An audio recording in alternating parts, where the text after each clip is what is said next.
reading, said, well, that doesn't differentiate Christ much from a whole sequence of dying and resurrecting mythological gods. And of course, people have made that claim in comparative religion. Joseph Campbell did that, and Jung to a lesser degree, I would say, but Campbell did that.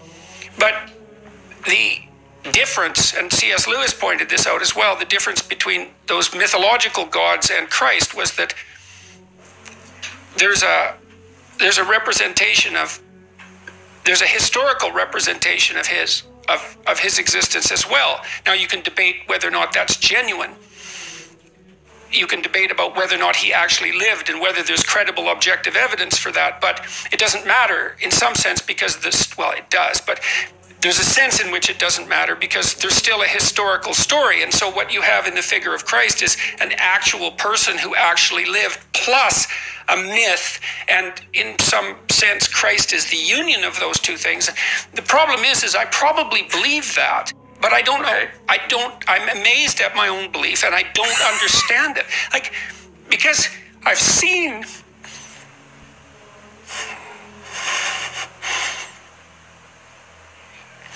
sometimes the objective world and the narrative world touch. You know, that's Jungian synchronicity. And I've seen that many times in my own life.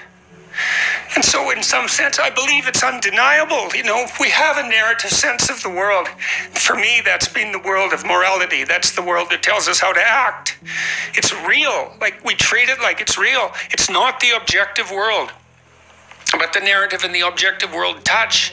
And the ultimate example of that, in principle, is supposed to be Christ. But I don't know what to... that seems to me oddly plausible. Yeah. But I still don't know what to make of it. It's too... partly because it's too terrifying a reality to fully believe. I don't even know what would happen to you if you fully believed it. If you believed in the story of Christ, or if you believed that history and let's say the narrative meet, let's say. Both, I think. I think you... Because when you believe that, you buy both those stories. You believe that the narrative and the objective can actually touch. Yeah.